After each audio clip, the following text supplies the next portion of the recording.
मलाई पदको लोभ छैन, म अरू जस्तो पद लोभ होइन, तर मलाई उधार हुँदैन, नगदी हात उधारो म पत्याउँदिन, हाताहाती चाहिन्छ नगद के रहेछ भने त द्वितीय अध्यक्ष, द्वितीय आफ्ना परिवारका लागि मरिमेट्नु भएको छ। तपाईँहरूलाई सम्झाउन चाहन्छु, लोकेन्द्र बिष्ट, तर त्यो योद्धाको मनै उहाँले भाँचिदिनु भएको छ। त्यसकारण कहिले कालो धान उमार्न जानुहुन्छ, कहिले ड्रागन फ्रुट उमार्न जानुहुन्छ। माधव नेपालजीको सम्बन्धमा त मलाई खास टिप्पणी नै गर्नु पर्ने छैन, किनभने उहाँ प्रचण्डको एउटा मामुली कार्यकर्ता हो। मेरो थुक यता औँलामा सरो देख्यौ कस्तो जादु भन्ने, यता औँलामा सरो देख्यौ कस्तो जादु, कतिपल्ट सम्झौता गर्ने। मेरो एउटा ब्रिफकेस भरिएको छ प्रचण्डसँगका सम्झौताले। तपाईँहरूले पनि केही सिट चाहिँ ल्याउनुहोस् भन्ने मेरो शुभकामना छ। यो सडकमा गएर बेकार अर्कत्रमा बसेर कपडा बिगारेर काम छ? गणतन्त्र जान्छ, चुनाव गर्दा लोकतन्त्र जान्छ।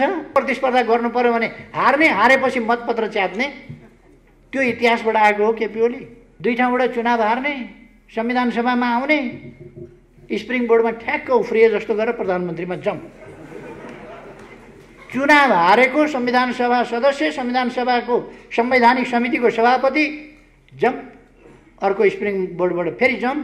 फेरि गर्नलाई त कति सजिलो रहेछ। हिजो झलनाथ खनालजीले भाषण गर्नुभयो नि, धरहरा केपी ओलीले बनायो भन्छन्, नचाहिने कुरा केपी ओलीले बनाएको हो र इन्जिनियरले बनाएको हो भन्छ।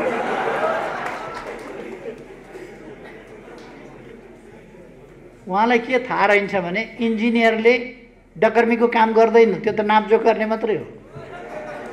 डकर्मीले बनाएको हो धरहरा, इन्जिनियरले बनाउँछ, इँटा लाउँछ, के गर्छ भन्ने पर्या रहेछ उहाँलाई। कहिले गएर नजिकै हेर्या भए पो बनाउने काम गर्दै गर्दैन, भत्काउने काम गर्छ। अब बाँदर लिएर बस्ती बसाउँछु भन्ने ठानेको कहाँबाट हो?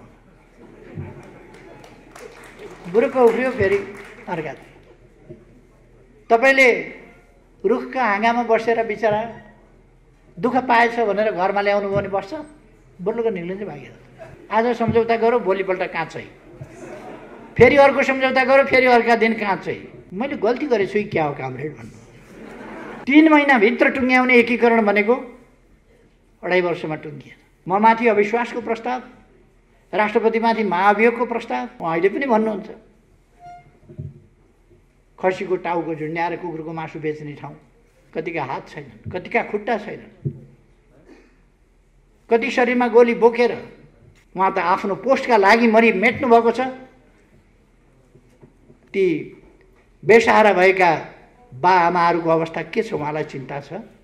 टुराटुरी भएका केटाकेटीहरूको उहाँलाई चिन्ता छ। साबुनका धेरै डल्लाहरू खर्च भए,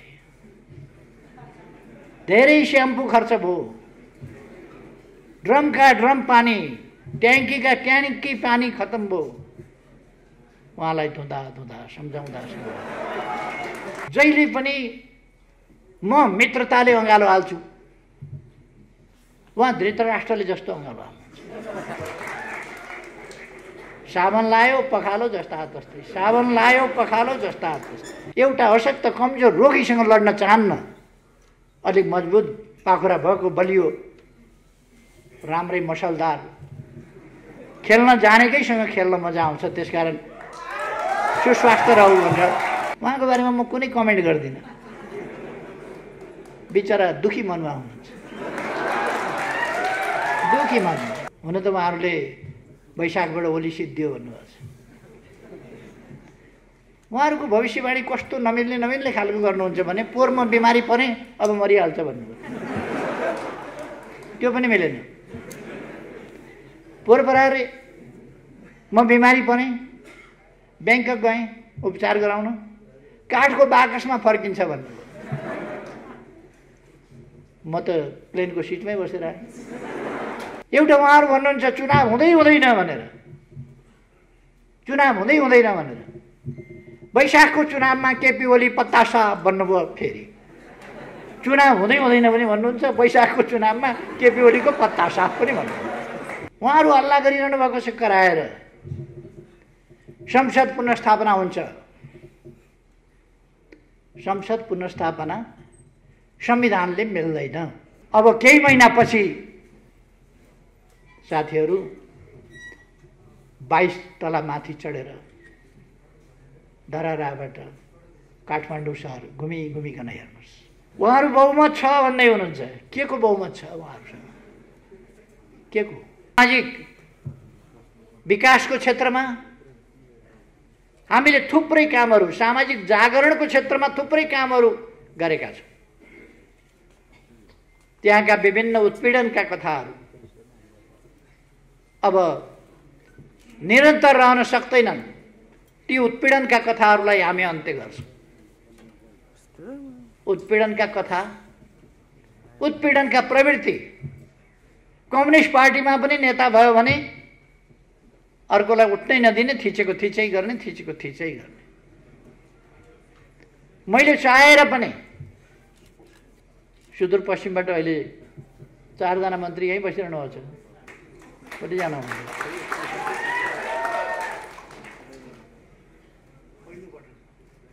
सुदूरपश्चिमबाट 4 जना मन्त्री अहिले यहाँ बसिरहनु भएको छ। यो अवस्था ल्याउनका लागि केही मान्छेहरू अगाडि बढ्ने यात्राको डुङ्गा चढ्न मान्नु भएन, किनारमै छुट्नु भयो। उहाँहरूले डुङ्गा अगाडि बढ्न पनि दिनुहुन्न थियो, समाति राख्ने, पछाडि तानी राख्ने। अब उहाँहरू थाक्नुभयो। डुङ्गा उहाँहरूले रोक्न सक्नु भएन, डुङ्गा अगाडि बढ्यो। अब अगाडि बढ्छौँ हामी, उहाँहरू पछाडि छुट्नुभयो। समयको डुङ्गा, गतिको डुङ्गा, अग्रगमनको डुङ्गा अगाडि बढ्यो, उहाँहरू पछाडि छुट्नु। उहाँहरूको सम्बन्धमा म खास केही भनिरहन चाहन्न।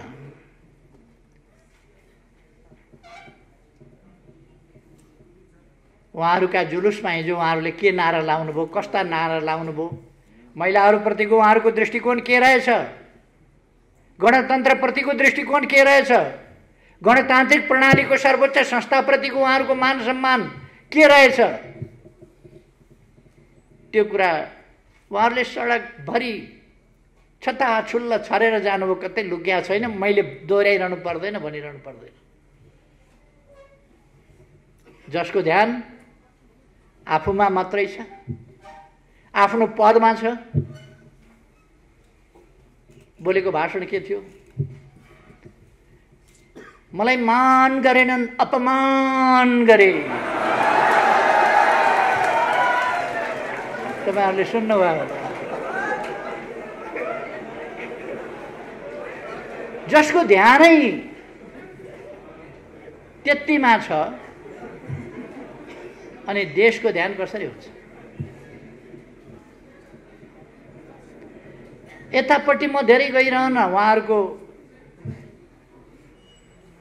धेरै टिप्पणी पनि गरिरहन्न। म खाली 2-4 वटा तथ्य यहाँहरूलाई भन्न चाहन्छु। म आज तपाईहरुको अगाडि जो उभिएको छु,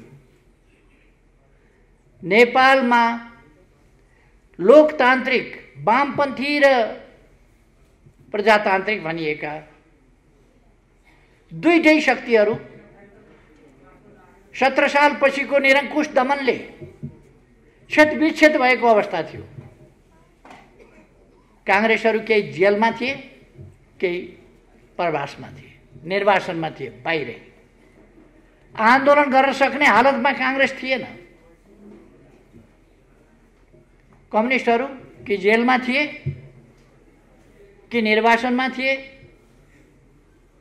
कि टुक्रा टुक्रा भएर बसेका थिए, छिन्न भिन्न भएर। यत्रो पार्टी त्यसबेला कसैको भए त 17 सालमै राजा उल्टिन्थ्यो नि। 17 सालमै फ्याँकिन्थ्यो। लोकतन्त्रलाई फाल्ने राजा, जनतन्त्रलाई फाल्ने राजतन्त्र त्यति बेरै फालिन्थ्यो। तर जनतालाई सचेत बनाइएको थिएन, संगठित बनाइएको थिएन। आफ्ना आफ्ना पछि कुदेपछि केही पनि हुँदैन। त्यस्तो अवस्थामा टुक्रा टुक्रा शक्तिहरू, जनताको शक्तिलाई टुक्रा टुक्रा पारेको अवस्थामा 50 वर्ष अघि हामीले एउटा नयाँ आन्दोलन, नयाँ अभियान सुरु गर्यौं। सही विचारका साथ अगाडि बढ्नुपर्छ।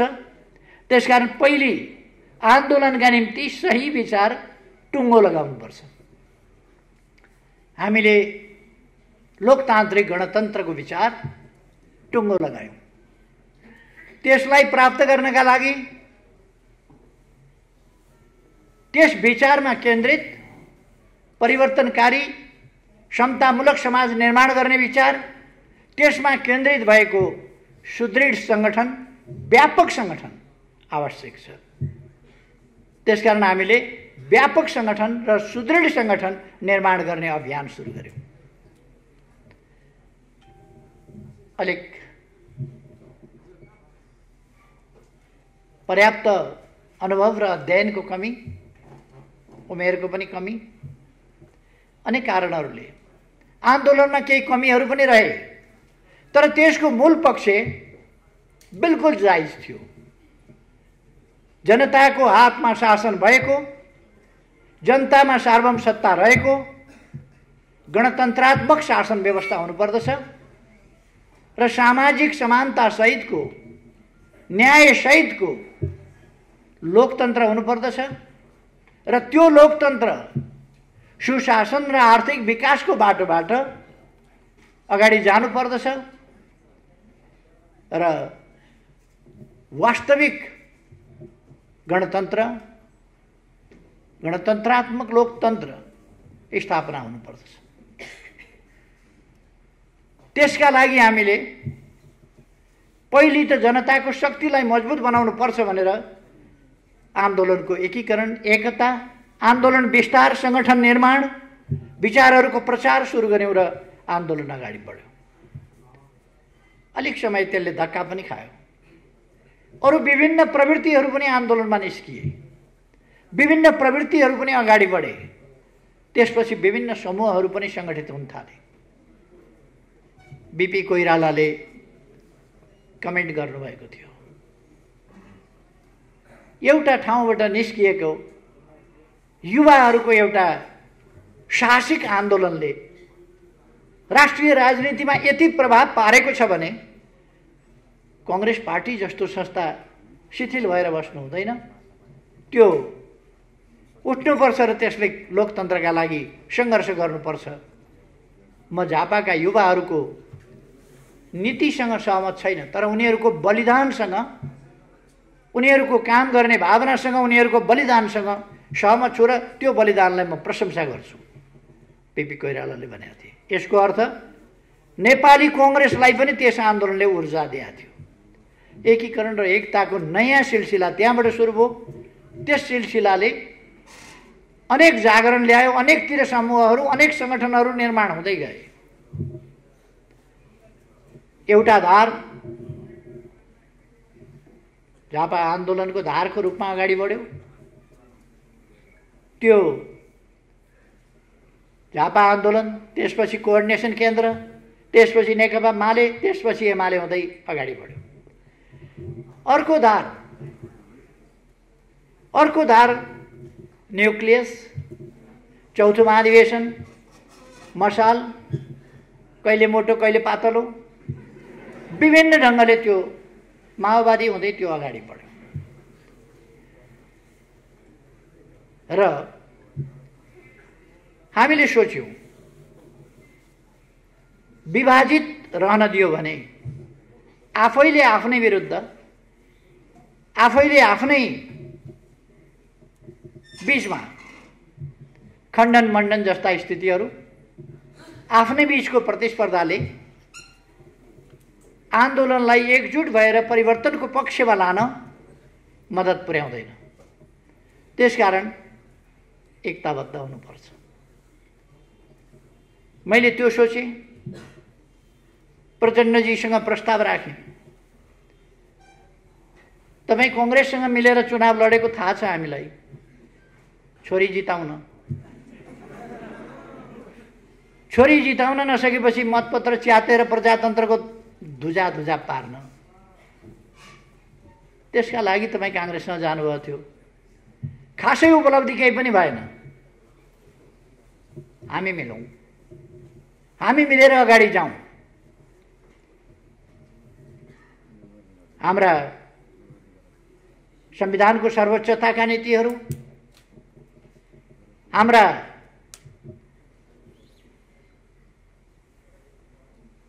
शान्तिपूर्ण सङ्घर्षको कार्यदिशा, यी कुराहरूमा अब सहमत भइसकेपछि अलग्गै अलग्गै बसेर अलग्गै अलग्गै जानुपर्ने अवस्था छैन। यो लोकतान्त्रिक प्रणाली मानिसकेपछि, यो संविधान बनाइसकेपछि, यस संविधान अनुसार अगाडि बढ्ने भइसकेपछि फरक फरक बसिरहनुको आवश्यकता छैन। मिलौँ, चुनावमा मिलेर लडौँ भन्ने कुरा उहाँलाई असाध्यै राम्रो लाग्यो। सुनौ सुनौ लाग्यो। अझ मैले भनिदिएँ, भोलि मिल्नै भएपछि 40% लिनुहोस्। उहाँलाई साह्रै सुन्दर कुरा लाग्यो, साह्रै राम्रो कुरा लाग्यो। हामीले एकताबद्ध भएर चुनाव लड्यौँ। तपाईँहरूलाई थाहा छ, बहादुर भवन भनेको त्यहाँ त्यो कान्ति पथ भन्छ क्या, जमलभन्दा उत्तर, दरबारभन्दा पश्चिमतर्फ। त्यहाँको बहादुर भवनबाट मङ्सिर 24 गते आएको प्रतिनिधि सभा चुनावको निष्कर्ष, त्यो निष्कर्ष राष्ट्रपति भवन पुग्न फागुन 2 गतेसम्म लाग्यो। पैदल हिँडेर जाँदा 10 मिनटको बाटो,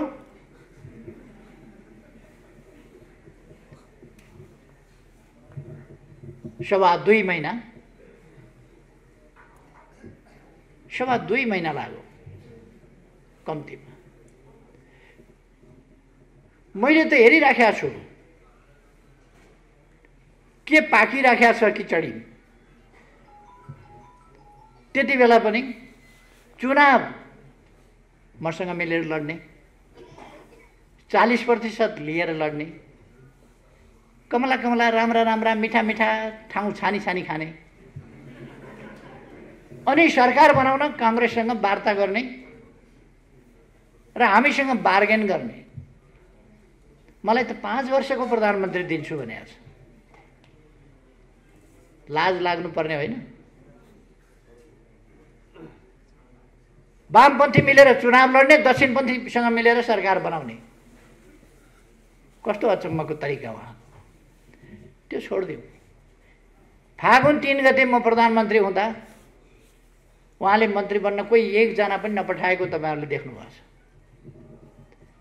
के पाकिरहेको थियो भित्रभित्र त्यो तपाईँ अनुमान गर्न सक्नुहुन्छ, बुझ्न सक्नुहुन्छ। जहिले पनि म मित्रताले अँगालो हाल्छु, उहाँ धृतराष्ट्रले जस्तो अँगालो हाल्नुहुन्छ। अँगालो त अँगालै मारे हो, धृतराष्ट्रले पनि अँगालै मारेका थिए।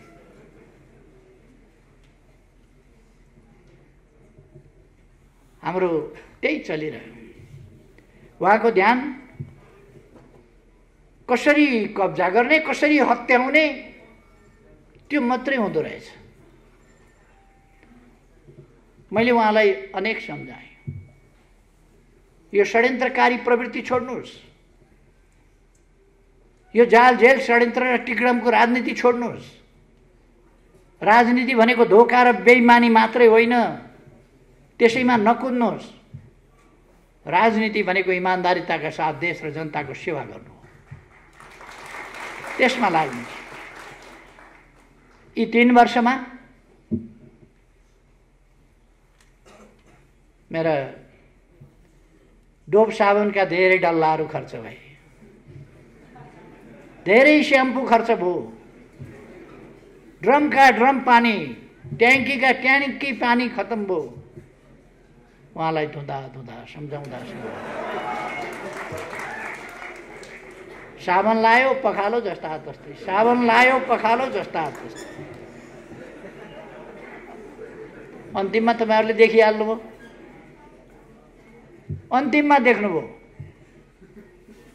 के हुँदो रहेछ। उहाँहरू बहुमत छ भन्दै हुनुहुन्छ। के को बहुमत छ उहाँहरूसँग?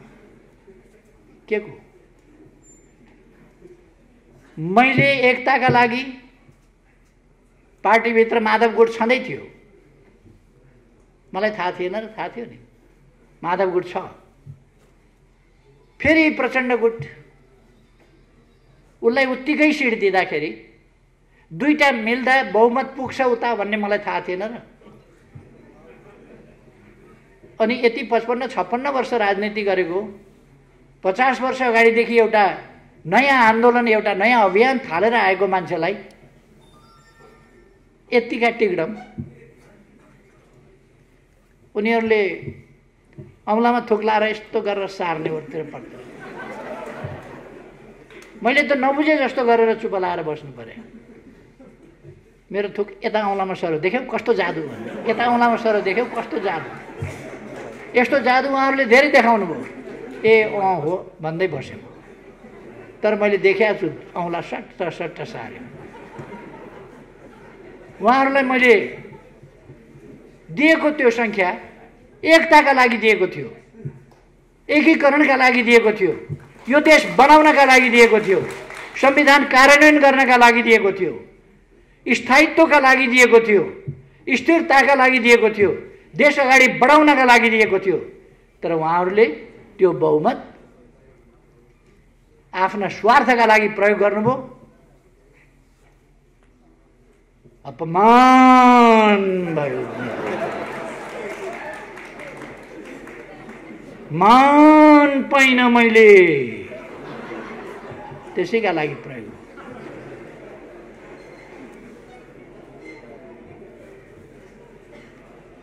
कतिपल्ट सम्झौता गर्ने?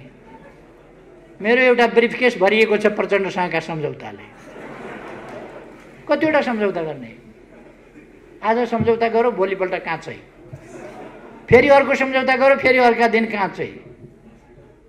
तपाईँहरूले सुन्नुभयो होला, एक दिन आउनुभयो, आधा आधा गर्ने भनेका थियौँ, तपाईँ नै चलाउनुहोस् प्रधानमन्त्री,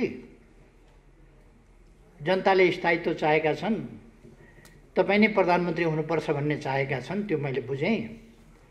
अहिले म प्रधानमन्त्री हुन खोज्दा राम्रो मानेनन् जनताले, मलाई कार्यकारी अध्यक्ष दिएर काम गर्न दिनुहोस् पार्टीमा, तपाईँ नै अध्यक्ष प्रधानमन्त्री भएर चलाउनुहोस्, प्रथम अध्यक्ष त तपाईँ हुँदै हुनुहुन्छ।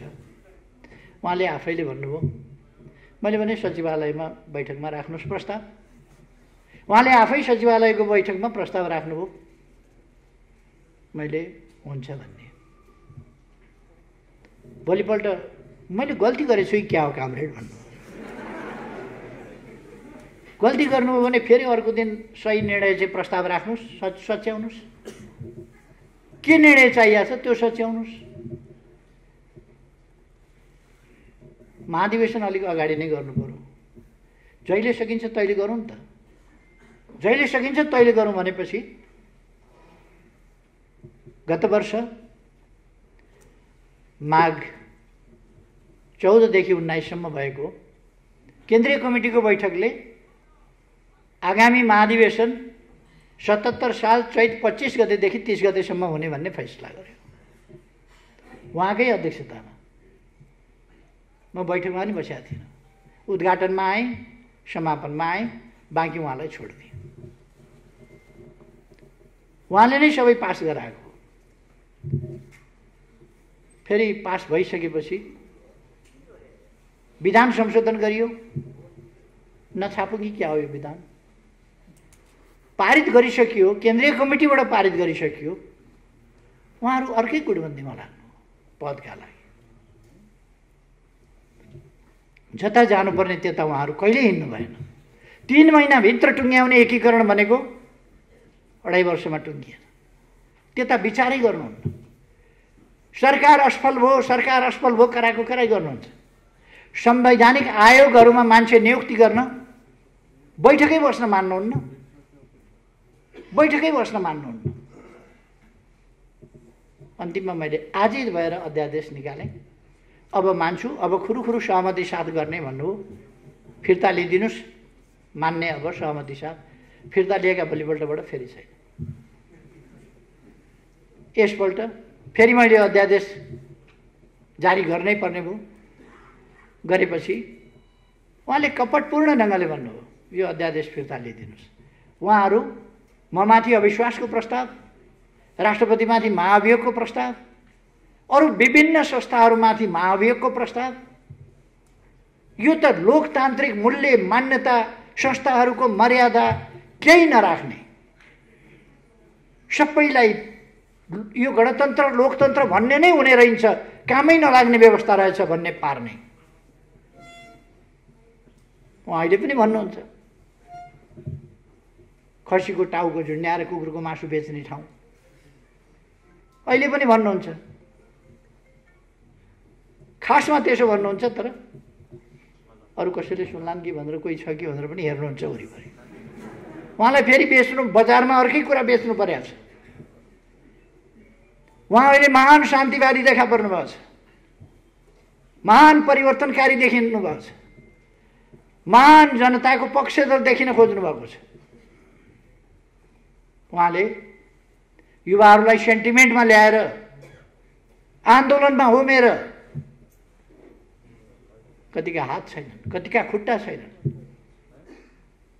कति शरीरमा गोली बोकेर कसैको कम्मरको ढाडको हड्डी खुस्किएको छ, भाँचिएको छ, बिस्तारा परेका छन्। त्यस्तो जिन्दगी बिताउन कति कठिन हुन्छ उहाँलाई के थाहा। उहाँ त आफ्नो पोस्टका लागि मरिमेट्नु भएको छ, आफ्ना परिवारका लागि मरिमेट्नु भएको छ। मैले धेरै भनिरहनु पर्दैन। त्यही उहाँको आत्मकेन्द्रित स्वार्थी प्रवृत्तिका कारणले उहाँ अत्यन्त देशप्रति गैर जिम्मेवार हुनुहुन्छ, जनताप्रति। हिजो आफूलाई साथ दिने साथीहरू, लड्ने बेलामा युवाहरू चाहिए। म तपाईहरुलाई सम्झाउन चाहन्छु, लोकेन्द्र बिष्ट एउटा योद्धा। कृषि गर्नुस् ठिक छ, आन्दोलनै छोडेर कृषि गर्नुपर्ने थिएन, तर त्यो योद्धाको मनै उहाँले भाँचिदिनु भएको छ। त्यसकारण कहिले कालो धान उमार्न जानुहुन्छ, कहिले ड्रागन फ्रुट उमार्न जानुहुन्छ। हिजो उहाँलाई कालीबहादुर खामहरू चाहिन्थ्यो, आज खोइ कालीबहादुर खाम कहाँ छन्? किन चाहिँदैन उहाँलाई कालीबहादुर खाम? हिजो उहाँलाई बचाउन, उहाँलाई जिताउन ज्यान दिने हजारौंका परिवारको के अवस्था छ? ती बेसहारा भएका बाआमाहरूको अवस्था के छ? उहाँलाई चिन्ता छ? टुराटुरी भएका केटाकेटीहरूको उहाँलाई चिन्ता छ? उहाँका परिवारका नाता गोता म धेरै केही भन्न चाहन्न। तपाईहरु आफैले देख्नु भएको छ, भोग्नु भएको छ, म धेरै केही भन्नु छैन। माधव नेपालजीको सम्बन्धमा त मलाई खास टिप्पणी नै गर्नु पर्ने छैन, किनभने उहाँ प्रचण्डको एउटा मामुली कार्यकर्ता हो। उहाँ कार्यकर्ता हुन जानुभएको छ। मलाई पदको लोभ छैन, म अरू जस्तो पद लोभ होइन, तर मलाई उधार हुँदैन, नगदी हात उधारो म पत्याउँदिन, हाताहाती चाहिन्छ। नगद के रहेछ भने त द्वितीय अध्यक्ष, द्वितीय। एउटा खास परिस्थितिमा हामीले दुईटा अध्यक्ष बनाएका थियौं, एमालेको अध्यक्ष, माओवादीको अध्यक्ष, दुईटा मिलाएर अध्यक्ष बनाएका थियौं। दुईटा अध्यक्ष त्यसरी हामीले आन्दोलनलाई एकीकृत गर्नका लागि, आन्दोलन फुटाउन पनि दुईटा तीनटा अध्यक्ष चाहिन्छ। जुटाउन पो हामीले बनाएका थियौं, त फुटाउन पनि दुईटा तीनटा अध्यक्ष किन चाहियो? तर मन भनेको अचम्मकै हुँदो रहेछ। न सभापति हुन पाउने, सभापति पनि प्रचण्डले चलाउने हो। छेउमा बस्न पाएकै थियो, फेरि सभापति अध्यक्ष नै नहुने किन हो त्यो चाहिँ मैले बुझाएको छैन। उहाँको बारेमा म कुनै कमेन्ट गर्दिनँ, बिचरा दुखी मनमा हुनुहुन्छ, दुखी मनमा। उहाँको मैले खास कमेन्ट गर्नु छैन। अलिक पछि समय कति लाग्छ म भन्न सक्दिनँ। उहाँहरू हुन त उहाँहरूले वैशाखबाट ओली सिद्धियो भन्नुभएको छ। उहाँहरूको भविष्यवाणी कस्तो नमिल्ने खालको गर्नुहुन्छ भने पोहोर म बिमारी परेँ अब मरिहाल्छ भन्नुभयो। त्यो पनि मिलेन। पोहोर पराएर म बिमारी परेँ, ब्याङ्कक गएँ उपचार गराउन, काठको बाकसमा फर्किन्छ भन्नुभयो। म त प्लेनको सिटमै बसेर आएँ। अस्ति म आकस्मिक रूपमा इन्फेक्सन भयो, अपरेसन गर्नु पर्यो। अपरेसन कहिले कहिले जटिल हुन्छ। अब गयो भनेर खुसी हो। एउटा अशक्त कमजोर रोगीसँग लड्न चाहन्न, अलिक मजबुत पाखुरा भएको बलियो राम्रै मसलदार खेल्न जानेकैसँग खेल्न मजा आउँछ। त्यसकारण सुस्वास्थ्य रहू भनेर सुस्वास्थ्यको कामना गरिन्छ। उहाँहरू भन्नुहुन्छ चुनाव हुँदै हुँदैन भनेर। वैशाखको चुनावमा केपी ओली पत्तासा भन्नुभयो। फेरि चुनाव हुँदै हुँदैन पनि भन्नुहुन्छ, वैशाखको चुनावमा केपी ओलीको पत्तासा पनि भन्नुहुन्छ। म उहाँहरूलाई भन्न चाहन्छु तपाईहरूले पनि केही सिट चाहिँ ल्याउनुहोस् भन्ने मेरो शुभकामना छ। केही सिट ल्याउनुहोस्, तर त्यसका लागि अहिलेदेखि तयारी गर्नुहोस्। यो सडकमा गएर बेकार अलकत्रामा बसेर कपडा बिगारेर काम छ। घाम लागेको बेला अलकत्रामा बस्नुभएको छ, कपडा बिगार्ने काम। अचम्म के भने लोकतन्त्र आइसक्यो। उहाँहरूले भने होइन अस्ति नै, अब सडकमा गइरहनु पर्दैन, अब लोकतन्त्र आइसक्यो, सदनबाटै सबै काम गर्न सकिन्छ। लोकतन्त्रको एउटा राम्रो सबभन्दा आधारभूत कुरो के हो लोकतन्त्रको? समय समयमा आवधिक निर्वाचन, समय समयमा जनताका बीचमा जाने, जनताबाट ताजा जनादेश लिने, जनताबाट अनुमोदित हुने, त्यो लोकतन्त्र। उहाँहरू परपर भित्तो हान्नुहुन्छ सिङौरी खेलेर, वहीँ खोसरी नै हुन्छ, नजिकै आएर भिड्न डराउनुहुन्छ। परपर सिङौरी खेल्न सजिलो छ, उहाँहरू सिङौरी खेलेर हिँड्नुहुन्छ। कहिले माइती घर मण्डला, कहिले प्रदर्शनी मार्ग, सिङौरी खेलेर हिँड्नुहुन्छ। एक्लै सिङौरी खेल्दाखेरि कुनै खतरा हुँदैन, राम्रो छ। चुनावमा भिडेका बेला उहाँहरूलाई थाहा हुनेछ, जनताले मतदान गरेका बेला थाहा हुनेछ। मेरो सुझाव छ केही सिट तपाईँहरू पनि जित्नु छ भने अहिलेदेखि चुनावको तयारीमा लाग्नुहोस्। उहाँहरू हल्ला गरिरहनु भएको छ कराएर संसद पुनर्स्थापना हुन्छ। संसद पुनर्स्थापना संविधानले मिल्दैन। संविधानले मिल्ने भए पुनर्स्थापना हुन्थ्यो, संविधानले मिल्दैन। 64% बहुमत भएको सर्वसम्मत बहुमतको नेताले, अहिले संसद विघटन भएपछि को कता छ के छ त्यो बेग्लै कुरा होला। जति बेला मैले विघटनको सिफारिस गरेँ त्यति बेला संसदको 64% बहुमतको सर्वसम्मत नेता हुँ म। त्यस हैसियतले मैले सिफारिस गरेको छु विघटन। अब बाँकी 36%मा विकल्प बन्छ। विकल्प भनेको बहुमत चाहिन्छ, विकल्प भनेको 51% चाहिन्छ। त्यहाँ 51% बिना सरकार बन्दैन। सरकार बन्ने विकल्प छैन भने संसद पुनर्स्थापना के का लागि हुन्छ? अस्थिरताका लागि, तमासाका लागि हुन्छ? संसद पुनर्स्थापनाको सम्भावना छैन। कतिले भन्छन् फेरि संविधानले होइन, हाम्रा कतिपय वकिल साहबहरू पनि संविधानले होइन राजनीतिक आग्रहवश भन्छन्। संविधानमा विघटनको कुरै लेखेको छैन मात्र। धारा 76 को उपधारा 7 मा प्रधानमन्त्रीको सिफारिसमा राष्ट्रपतिले प्रतिनिधि सभा विघटन गर्नेछ र नयाँ निर्वाचनका लागि मिति तोक्नेछ। नयाँ मिति तोक्ने कुरा राष्ट्रपतिले तोक्ने त्यसमा व्यवस्था छ। 5 वर्ष अगाडि संसद विघटन हुनै सक्दैन भन्नुहुन्छ उहाँहरू। धारा 85 ले भन्छ अगावै विघटन भएमा बाहेक संसदको अवधि 5 वर्षको रहनेछ।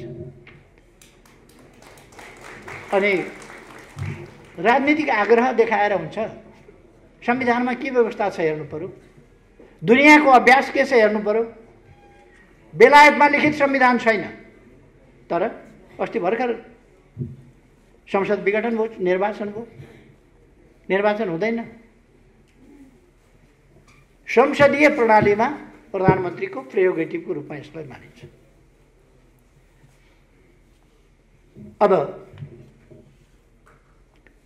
चुनाव हुँदैन के किन हुन्छ? बर्बाद हुन्छ, संविधान जान्छ, व्यवस्था जान्छ, गणतन्त्र जान्छ। तपाईहरु भन्नुहोस् त, के संविधान जान्छ चुनाव गर्दा? चुनाव गर्दा गणतन्त्र जान्छ? चुनाव गर्दा लोकतन्त्र जान्छ? केही पनि जाँदैन। चुनाव गर्दा लोकतन्त्र मजबुत हुन्छ, जनताले आफ्नो ताजा फैसला दिन्छ। र साथीहरूलाई म भन्न चाहन्छु, तपाईहरु ढुक्कले यो देशलाई अन्धकारमा पर्न नदिने, अलमलमा फस्न नदिने शक्ति हामी हौं। हामीले अलमलमा फस्न दिनु हुँदैन। हामी नभएको भए, म तपाईहरुलाई भन्न चाहन्छु, हामी नभएको भए संविधान बन्दैन थियो। तपाई हामीले देखेका छैनौं कसरी हामी अड्नु परेको थियो, कसरी हामीले अरूलाई अड्याउनु परेको थियो। हामी यदि हामी नभएको भए नाकाबन्दीको सामना डटेर कसले गर्न सक्थ्यो? कसैले पनि गर्न सक्दैन।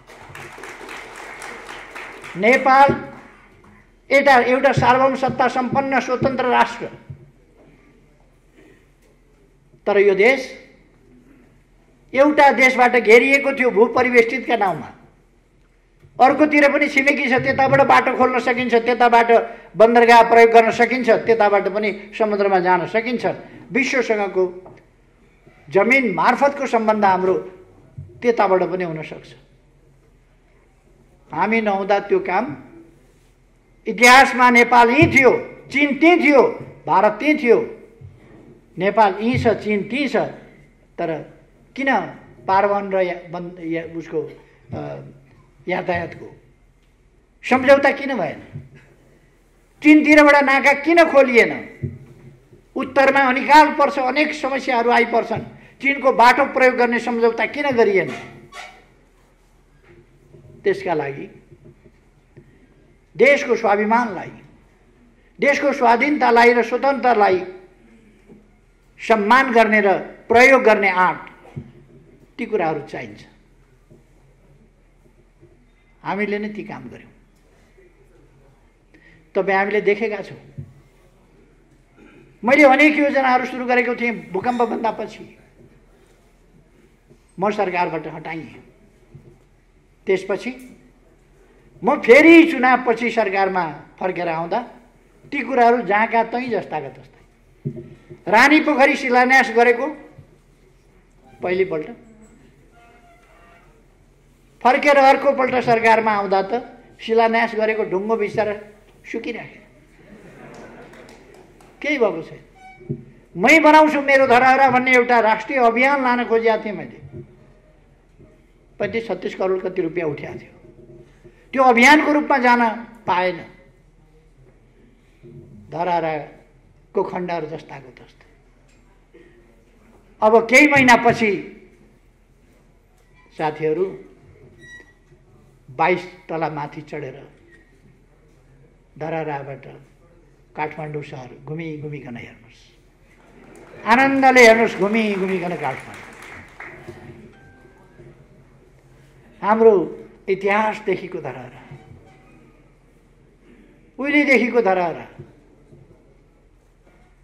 पटक पटक भत्कियो। अब नभत्किने गरी बनेको छ धरोहर, अब भत्किँदैन। लोकतन्त्र पहिले खोसियो, मान्छेहरूलाई अलिअलि झस्को छ। 17 सालमा लोकतन्त्र खोसियो, पछि 59 साल, 58 साल र 61 सालमा लोकतन्त्र खोसियो। त्यस्ता झस्काहरू मान्छेलाई छन्। तर त्यति बेला कुखुरा खाने स्याल थियो।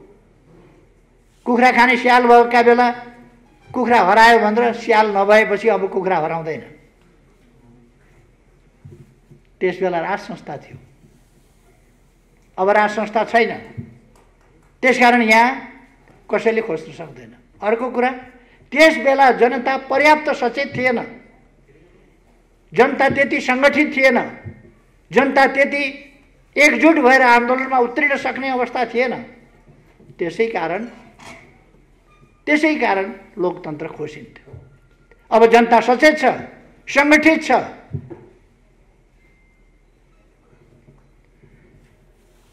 लोकतन्त्र कसैले खोज्न सक्दैन, कसैले लोकतन्त्र अब खोज्न सक्दैन।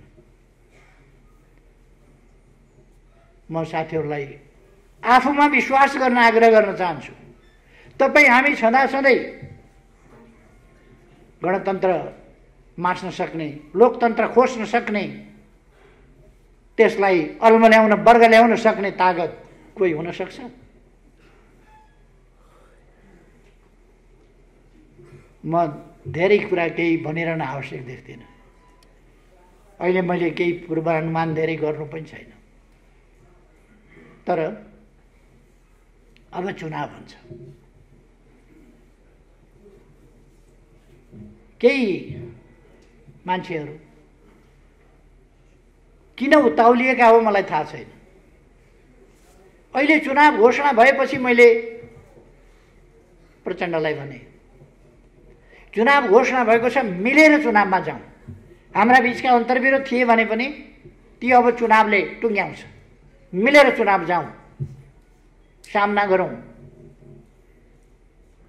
उहाँ मान्नु भएन। उहाँहरूले त केपी ओलीलाई पार्टीबाट निकाल्यौँ भन्ने घोषणा गर्नु, उहाँले दिएको सदस्यता हो र मलाई।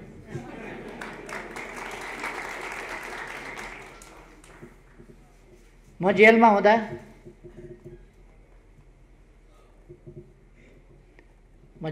एउटा आन्दोलन चलिराखेका बेला आन्दोलनमा शरीक भएर हो कि तमासा हेर्दा हो, एउटा कलिलो केटो पनि समातेर ल्याएछ जेलमा। मैले भेटाएको थिएँ। सम्झाएर बुझाएर राजनीतिकरण गरेर वामपन्थी बनाएर अलिअलि काममा लगाइयो, विद्यार्थी नेता बनाइयो। सुदूरपश्चिमको पनि परेछ त्यसमा। म पूर्णकालिक भएको 5 वर्ष भएको थियो, भूमिगत भएको 3 वर्ष भएको थियो। मोरङ आउँदा विराटनगरमा महेन्द्र मोरङ कलेजमा पढ्दै गरेको एउटा विद्यार्थी भेटेँ। इमान्दार विद्यार्थी, राम्रो सहयोगी भावनाको विद्यार्थी भेटेँ। उसलाई मैले राजनीतिमा लाग, राम्ररी काम गर्नुपर्छ, देशमा परिवर्तन ल्याउनुपर्छ सम्झाएँ, उत्साहित गरेँ, प्रेरित गरेँ। त्यो मान्छे त्यसको 1-1.5 वर्षपछि राजनीतिमा सरिक भयो। पहिले इमान्दार थियो, सोझो थियो त्यो मान्छे। पछि ब्याङ्कमा काम गर्ने मान्छे। त्यसो भएर आदत के बनेछ भने उधारो हुँदैन। पछि कपट पसेछ मनमा। पहिले जस्तो छैन त्यो मान्छे।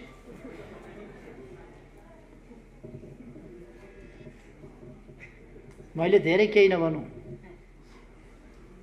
प्रचण्डसँग एकता गरियो। हिन्दीमा एउटा उखान भन्छ, मौत आती है तो चिट्ठी के पैर उगाते हैं। कमिलालाई काल आयो भने पखेटा पलाउँछ अरे। काल नआउँदाखेरि पालभित्र बसिराखेका हुन्छन् कमिलाहरू ताती नै। काल आएपछि पखेटा पलाउँछ, पखेटा पलाएपछि पालभित्र बस्न भएन, बाहिर निस्किएर फुरफुर उड्न थाल्छ।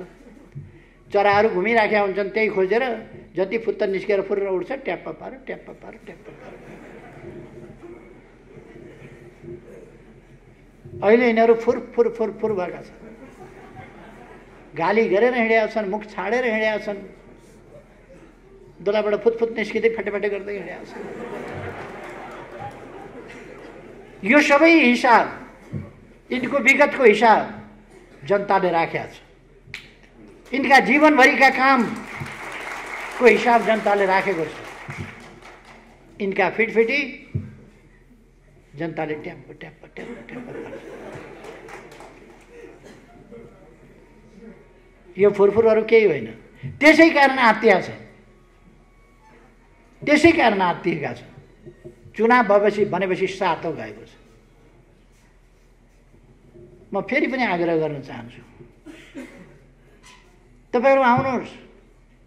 स्वस्थ निर्वाचन हुनेछ, स्वच्छ निर्वाचन हुनेछ, निष्पक्ष निर्वाचन हुनेछ, धाँधली रहित निर्वाचन हुनेछ, बत्ती निभाइने छैन, मतपत्र च्यातिने छैन।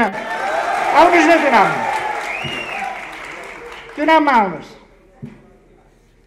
तर मतपत्र च्यात्छु र बत्ती निभाउँछु भन्ने ठान्नु भएको छ भने त्यो पनि हुन दिइने छैन। त्यो चाहिँ तयारी छ। अब बत्ती निभाउन पाइँदैन, बाक्सा साट्न पाइँदैन, मतपत्र च्यात्न पाइँदैन, यस्तो तमासा लोकतन्त्रमा गर्न पाइँदैन। स्वच्छ निर्वाचन हुनुपर्छ। स्वच्छ निर्वाचन शान्तिपूर्ण ढङ्गले निर्वाचन हुन्छ। तपाईहरु आउनुहोस् निर्वाचनमा भाग लिन, नडराउनुहोस्। अब तपाईले बबुल रोपेर सुन्तला खोज्नुहुन्छ। बबुल भन्ने हुन्छ एउटा मरुभूमिमा काँडादार, केही पनि नफल्ने, चरा पनि बस्दैन त्यो रुखमा। चरा पनि बस्दैन, किन काँडै काँडा हुन्छ, कहाँ बस्ने, काँडै काँडा। त्यसको मुन्टो मुन्टो चाहिँ ऊँटले खान्छ। ऊँटका गिजाले मात्रै त्यसलाई धान्न सक्छ। मुन्टो मुन्टो खान्छ त्यसको ऊँटले। अनि त्यस्तो रुख हो बबुल। त्यो रुखो ठाउँमा हुन्छ, फेरि रसिलो मलिलो ठाउँमा हुँदैन, मरुभूमि जस्ता ठाउँहरूमा हुन्छ, रुखा ठाउँहरू। त्यो बबुल रोपेर अनि हामीले सुन्तला खोज्दा हुन्छ। उहाँहरूले पनि बबुल रोप्नु भएको छ जिन्दगीभरि। अहिले अब चुनावमा सुन्तला खोजेर हुन्छ। त्यसै कारण उहाँहरू डराउनु पर्छ। लोकतान्त्रिक अभ्यास हो, तर आउनुहोस् भनेर म आग्रह गर्न चाहन्छु। हाम्रो उद्देश्य स्पष्ट छ। हामी यो पार्टी एउटा शेरनी जस्तै हो, एउटा बगिनी जस्तै हो, जसले आफ्नो बच्चामाथि अघि पछि शान्त बस्छ, तर बच्चामाथि हमला भयो भने बगिनीले झप्पु दिन्छ। हामीले जीवन अर्पण गरेर, हाम्रा शहीदहरूले जीवन अर्पण गरेर ल्याएको, बडो कठिनले ल्याएको संघीय लोकतान्त्रिक गणतन्त्र, हामीले बडो मुस्किलले बनाएको, लडेर बनाएको संविधान, यसमाथि कसैले खतरा पैदा गर्छ भने हाम्रो पार्टीले झप्पु दिन्छ। त्यो कुरा सही हुँदैन। हामीलाई, हामी संघीय लोकतान्त्रिक गणतन्त्रको रक्षाका निम्ति उभिन्छौँ। उहाँहरूले केपी ओली तानाशाह भन्नुहुन्छ। एकपल्ट महाधिवेशन नगर्ने, एकपल्ट चुनाव नगर्ने, एकपल्ट प्रतिस्पर्धा नगर्ने, प्रतिस्पर्धा एकपल्ट नगर्ने, प्रतिस्पर्धासँग डराउने, प्रतिस्पर्धा गर्नु पर्यो भने हार्ने, हारेपछि मतपत्र च्यात्ने, त्यो इतिहासबाट आएको हो केपी ओली। केपी ओली चुनाव बनाउँछ। संसदीय दलको नेता चुनावबाट भएको। झलनाथ खनालजीसँग चुनाव लडेर म संसदीय दलको नेता छानिएको थिएँ। पछिल्लो पल्ट कसैले पनि लड्ने आँट गरेन।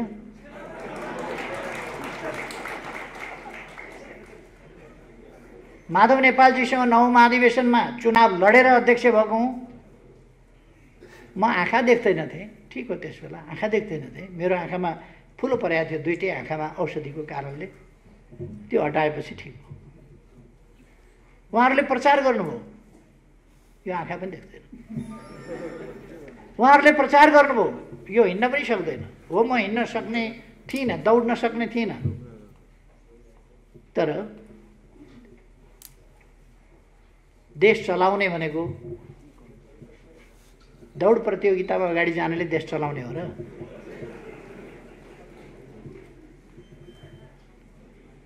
म त्यो महाधिवेशनमा अस्पतालबाट सोझै आएर म चुनाव लडिनँ। माधव नेपालसँग तपाईँहरू चुनाव लड्नुभयो, जिताउनु। म त के चुनाव लड्ने, म त बस्ने बाहेक उठ्न नसक्ने हालतमा थिएँ, समातेर हिँडाउनु पर्थ्यो, त्यो हालतमा थिएँ म। भर्खर हस्पिटलबाट डिस्चार्ज भएर आएको, तपाईँहरूले चुनाव जिताउनु।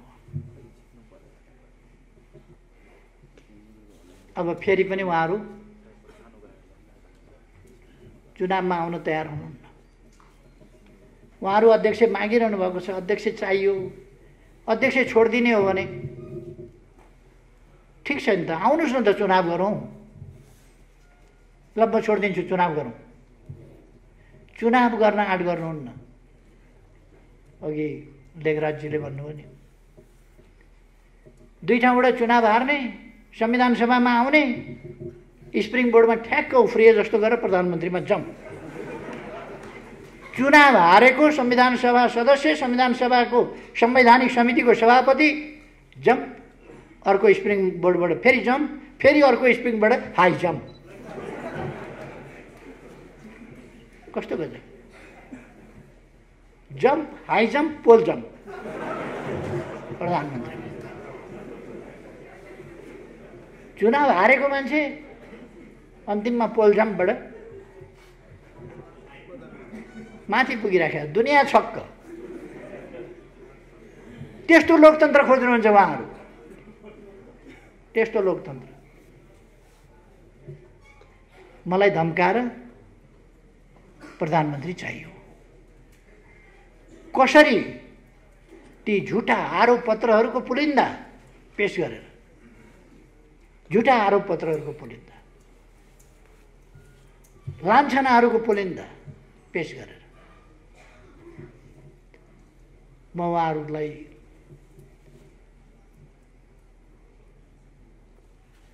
कुनै लान्छना लगाइरहन चाहन्न। किनभने कसैले नदेखा भए पो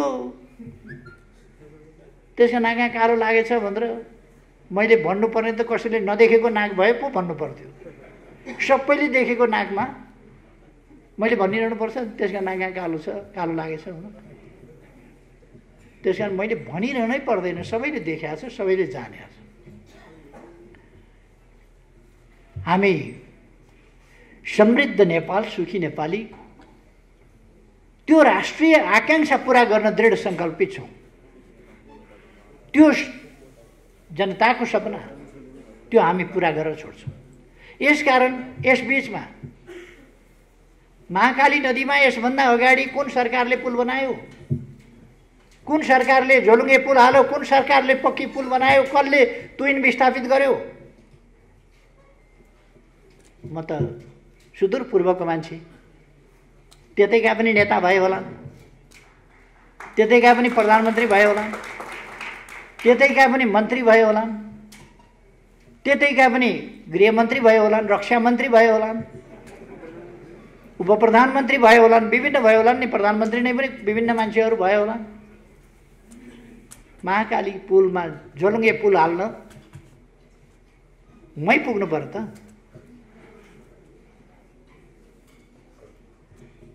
अनि विभिन्न बाटोहरूको सञ्जाल बनाउन, बाटाहरू विस्तार गर्न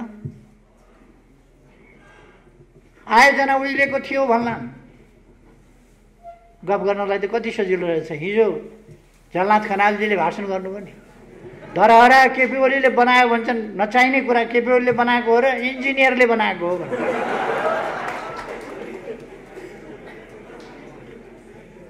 उहाँलाई के थाहा रहन्छ भने इन्जिनियरले डकर्मीको काम गर्दैन, त्यो त नापजोख गर्ने मात्रै हो। डकर्मीले बनाएको हो तर इन्जिनियरले बनाउँछ, इँटा लाउँछ, के गर्छ भन्ने पर्या रहेछ मलाई। कहिले गएर नजिकै हेरे भए पो।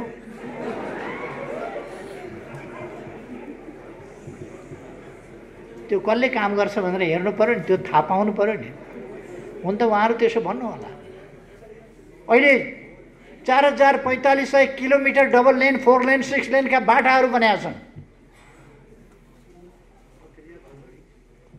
तर यहाँ धनगढीको बाटो 6 लेनको बनेको छ। कोहलपुर नेपालगञ्ज तपाईँहरूले देख्नुभएको छ। कपिलवस्तु जाने बाटो देख्नुभएको छ। भैरवाई एयरपोर्टबाट कपिलवस्तु जाने बाटो तपाईँहरूले देख्नुभएको छ।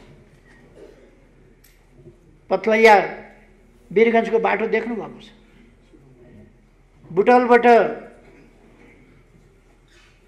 नारायणघाट आउने बाटो, पूर्व पश्चिम राजमार्ग चौडा गरिँदै गरेको देख्नुभएको छ तपाईँहरूले। पूर्व पश्चिम रेलमार्ग बन्दै गरेको तपाईँहरूले देख्नुभएको छ। हामीले उहिले रेलहरू थियो नेपालमा, अरे अहिलेको समयमा फेरि हामीले रेल किनेका छौँ, रेल मार्ग बनाएका छौँ, रेल सुरु गरेका छौँ। अब केही दिनभित्र हामी शिलान्यास गर्दैछौँ। पूर्व पश्चिम रेल बन्दैछ, अब उत्तर दक्षिण रेल बन्दैछ, केरुङ काठमाडौँ बन्दैछ, डिपिआर सकियो, भारतबाट रक्सौलबाट काठमाडौँ आउने रेल, विभिन्न एयरपोर्टहरू चौडा हुँदैछन्। धनगढी एयरपोर्ट तपाईँहरूले देख्दा देख्दै राति उड्ने बनाइया छ। सुर्खेत एयरपोर्ट तपाईँहरूले देख्नुभएको छ। विभिन्न एयरपोर्टहरू राति पनि उड्ने सुविधा, विस्तार, नयाँ एयरपोर्टको निर्माण तीव्र गतिले तपाईँहरूले देख्नुभएको छ। हामीले चाँदनी दोधारामा अर्को सुखा बन्दरगाह त्यहाँ निर्माण गर्दैछौँ। औद्योगिक क्षेत्र त्यहाँ निर्माण गर्दैछौँ दैजीमा। यस्ता कामहरू, नयाँ नयाँ कामहरू भइरहेका छन्। हामीले एकैचोटि एकै दिनमा 396 हस्पिटल उद्घाटन गर्ने भन्यौँ। विभिन्न प्राविधिक कारणले कतिवटा हस्पिटल भोलिपल्ट मात्रै हामीले उद्घाटन गर्न सक्यौँ। तर 309वटा हस्पिटल देशभरिमा एकै दिन हामीले शिलान्यास गर्यौँ। एकै दिन 309वटा। यो ऐतिहासिक रेकर्ड होइन। 72 साल वैशाखमा भुइँचालो गयो। मैले कानुन बनाएर पुनर्निर्माण प्राधिकरण निर्माण गरेर काम सुरु गरेको थिएँ, मलाई हटाइयो। फर्केर आउँदा के भएको छ भन्दा केही पनि भएको छैन, जस्ता तस्तै। अहिले हामीले 7 लाख घर निर्माण गरेर जनतालाई हस्तान्तरण गरेका छौँ।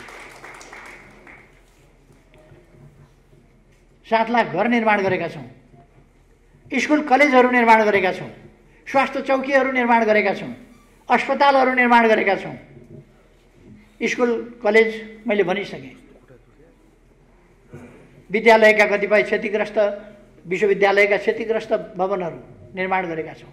पुरातात्विक महत्त्वका मठ, मन्दिर, मस्जिद विभिन्नलाई हामीले भ्रम पाल्नु हुँदैन। रामले लङ्कामा एउटा परिस्थितिमा बानर जातका मानिसहरूलाई लिएर लडाइँ गरेका थिए भनेर बाँदरले नै के न गर्ने रहेछ भन्ने ठान्नु हुँदैन। बाँदरले कुनै घर बनाउँदैन, बनायो कि भत्काउँछ, बनायो कि भत्काउँछ। कतिवटा भत्काइयो, अघि लेखराजजीले भनिसक्यो। बनाउने काम गर्दै गर्दैन, भत्काउने काम गर्छ। अब बाँदर लिएर बस्ती बसाउँछु भन्ने ठानेको कहाँबाट हो? बुरुक उफ्रियो, फेरि अर्का।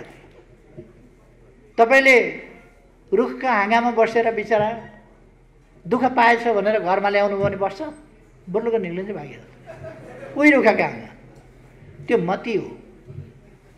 तपाईँ हामीले अब आन्दोलनलाई जोगाउनुपर्छ, आन्दोलन जोगाउन पार्टी जोगाउनुपर्छ, हाम्रा उद्देश्यहरू जोगाउन र सफल पार्नका लागि पार्टी जोगाउनुपर्छ, पार्टी विस्तार गर्नुपर्छ, पार्टी फैलाउनुपर्छ। म साथीहरूलाई त्यही आग्रह गर्न चाहन्छु। र यत्रो साथीहरू यत्रो बिघ्न नेताहरू अब आफ्नो ठाउँमा अगाडि बढ्दै हुनुहुन्छ, आफ्नो ठाउँमा फर्किँदै हुनुहुन्छ र एउटा अभियान सञ्चालन गर्दै हुनुहुन्छ। तपाईहरू यी कहाँबाट ककसका लागि केका लागि कुदेका मान्छे हुन्, कुदाइएका मान्छे हुन्। ती मान्छेहरूको कुरा छोडिदिनुहोस्, आश मार्दिनुहोस्, तिनीहरूलाई बिर्सिदिनुहोस्, आफ्नो अभियान सम्झिनुहोस्, आफ्ना उद्देश्य सम्झिनुहोस्, अगाडि बढ्नुहोस्। केही साथीहरू शपथ ग्रहणलाई छुट्नुभएको छ। शपथ ग्रहणलाई छुटेका साथीहरू आज अहिले साँझ 8 बजे बालुवाटारमा नै शपथ ग्रहण गराउने त्यो कार्यक्रम राखिएको छ। केही साथीहरू लिस्टमा पनि छुट्नु भएको होला, त्यसको पनि ध्यान दिइनेछ।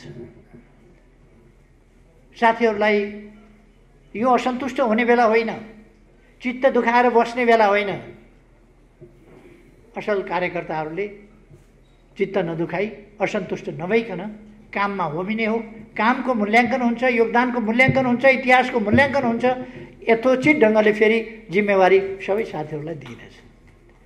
त्यसकारण म कुनै चिन्ता नगर्न म साथीहरूलाई आग्रह गर्न चाहन्छु र तपाईहरू सफल हुनुहोस् आफ्ना आफ्ना ठाउँमा। सुदूरपश्चिम प्रदेश हाम्रो पार्टीको कब्जामा आउनुपर्दछ। अब हाम्रो पार्टीले एक छत्र सफलता हासिल गर्नुपर्दछ र सुदूरपश्चिमलाई अब सुन्दर सुदूरपश्चिम मात्रै होइन, विकसित एडभान्स आधुनिक सुदूरपश्चिमको रूपमा त्यस्तो सुदूरपश्चिमको रूपमा विकास गर्न अरू आएर विकास गरिदिने होइन, हामीले विकास गर्नुपर्छ। हाम्रो विकासमा अरूले पनि अलिअलि सघाउन सक्छ, हामी अरूको पनि सहयोग लिन सक्छौँ। त्यहाँ हामीले औद्योगिक क्षेत्रहरू खोल्दैछौँ, अरू कुराहरू गर्दैछौँ, कृषिको आधुनिकीकरण गर्दैछौँ। हाम्रो अभियान अगाडि बढेको छ। महिला दिदीबहिनीहरूको जागरणका लागि, उत्थानका लागि बुढो भएदेखि बच्चा पैदा गर्ने र जीवनभरिका लागि सुरक्षाका प्रबन्धहरू ती सरकारले गर्दै गएको छ। त्यसकारण तपाईहरू ढुक्क हुनुहोस्। अहिलेको पार्टी नेतृत्वको आफ्नो निजी स्वार्थ केही पनि छैन, लिनु केही पनि छैन। देश बनाउने मात्रै उद्देश्य हो। यस उद्देश्यमा सबै एकजुट भएर अगाडि बढ्न आह्वान गर्छु। तपाईहरुमा फेरि एकपल्ट सबैमा धेरै शुभकामना साथ आफ्नो भनाइ टुङ्ग्याउँछु। धन्यवाद।